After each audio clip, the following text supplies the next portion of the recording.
Residents often use them during big home renovation projects or while undergoing a major purge. But soon there could be provisions in place that govern temporary storage units on residential properties. Katia Guillaume joins us now, and councilors looked to take this up a while ago but never did, and instead sent it back to the Planning and Zoning Commission. And that's right. This was all put into motion after city leaders received complaints about the containers. And this is not the first time the commission has looked into regulations. Now, with some modifications recommended by city staff, commission members are ready for it to go back to city councilors. All those in favor indicate by saying aye. Aye. Opposed? An 8-to-1 vote on a proposed ordinance that has been brought in front of the Planning and Zoning Commission several times. Actually, we were going to go to the City Council with it, and the City Council said, no, take it to the Planning and Zoning Commission again, and to get some really good feedback. The ordinance governs what residents can and cannot do regarding storage units on their properties. But before the Commission approved the ordinance, they suggested several modifications.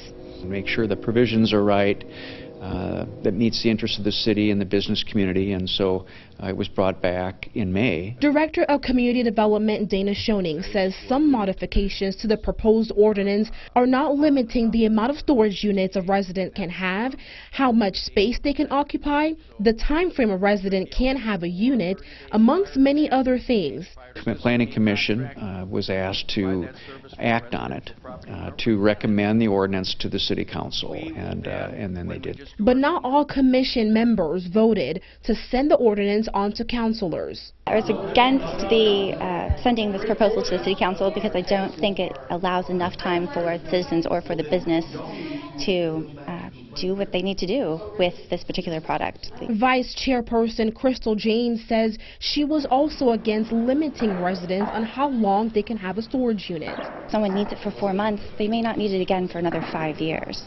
It doesn't make sense to restrict it in that way. The proposed ordinance states residents can only have a storage unit for 60 days within a calendar year. Other commission members felt that was sufficient for a temporary storage unit. In the end, city councilors will have the final say.